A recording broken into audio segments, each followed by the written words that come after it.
ఈరోజు మన గౌరవనీయులు ఆంధ్రప్రదేశ్ ముఖ్యమంత్రి వర్యులు శ్రీ చంద్రబాబు నాయుడు గారి చేత వర్చువల్‌గా ఇనాగరేట్ చేయబోతున్న ఈ కొండవీడు ఎంఎస్ఎంఈ శంకుస్థాపన కార్యక్రమానికి హాజరైన గౌరవనీయులు మసనవరపేట ఎంపీ గారికి, అలాగే గౌరవనీయులు చిల్లూరుపేట శాసనసభ్యులు గారికి, అలాగే ఈ ఎంఎస్ఎంఈ పార్క్‌ని డెవలప్ చేస్తున్న శాస్త్రి గారికి, ఇతర అధికారులకు, గ్రామస్తులకు, ప్రజాప్రతినిధులకు, నాయకులకు, అలాగే మహిళా మణులకు, అలాగే మన మీడియా మిత్రులందరికీ కూడా నా హృదయపూర్వక నమస్కారాలండి.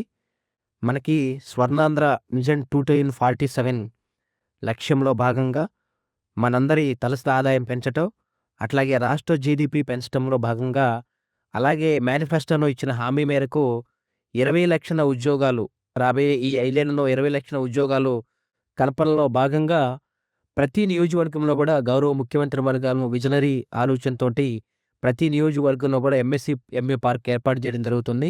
అన్ని నియోజకవర్గాల్లో ఒక 20 ఎకరాలు కేటాయించి అందులో ఎంఎస్ఎంఈ పార్కులు డెవలప్ చేసి అందులో వన్ ఫ్యామిలీ వన్ ఎంటర్‌ప్రెన్యూర్ అనే కార్యక్రమాన్ని కూడా మిళితం చేసి ప్రతి కాన్స్టిట్యుయెన్సీలో చిన్న చిన్న యూనిట్‌ని స్టార్ట్ చేసి అందరి తలసరి ఆదాయం పెంచటం, అలాగే ఉద్యోగాలు కల్పనే లక్ష్యంగా ఈ కార్యక్రమాన్ని నిర్వహించడం జరుగుతుంది. అందులో భాగంగా ఈరోజు మన కొండవీడులో మన శాస్త్రి గారి చేత ఈ ప్రైవేట్‌గా ఒక ఎంఎస్ఎంఈ పార్క్ డెవలప్‌మెంట్ జరుగుతుంది. సభాముఖంగా శాస్త్రి గారిని రిక్వెస్ట్ చేసేదేంటంటే మీరు త్వరగా దీన్ని ఎంఎస్ఎంఈ పార్క్‌ని డెవలప్ చేసి ఆపరేషన్‌లో చేసుకొచ్చి మా లోకల్ యువతకి ఉద్యోగాలు కల్పించాలని, అలాగే చిన్న చిన్న ఎవరైనా ఎంటర్‌ప్రెన్యూర్స్ ఇక్కడ లోకల్ వాళ్ళెవరైనా ఇక్కడ ఏర్పాటు చేయడానికి ముందుకొస్తే వారికి సబ్సిడీలు కల్పించడానికి అధికారులుగా మేమందరం ముందుగా ఉంటాం. మన గౌరవనీయ ముఖ్యమంత్రి గారు చెప్పేదేంటంటే ఈజ్ ఆఫ్ డూయింగ్ బిజినెస్ కాదు, స్పీడ్ ఆఫ్ డూయింగ్ బిజినెస్ అని.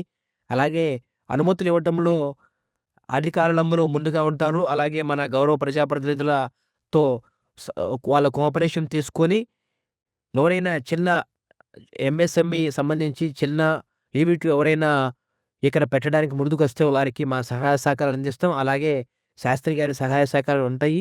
అందరూ కూడా ముందుకొచ్చి ఎవరైతే ఈ ఎంటర్‌ప్రెన్యూర్స్ ఉంటారో కొత్తగా ఆలోచనతో ముందుకొచ్చి ఇక్కడ యూనిట్ స్థాపించాలని, అలాగే లోకల్ యువతకి ఉద్యోగాలు రావాలని కోరుకుంటూ నాకు ఈ అవకాశం వచ్చిన పెద్దలందరికీ హృదయపూర్వక ధన్యవాదాలండి. Thank you. To stay informed about the startup ecosystem, subscribe to My Startup TV.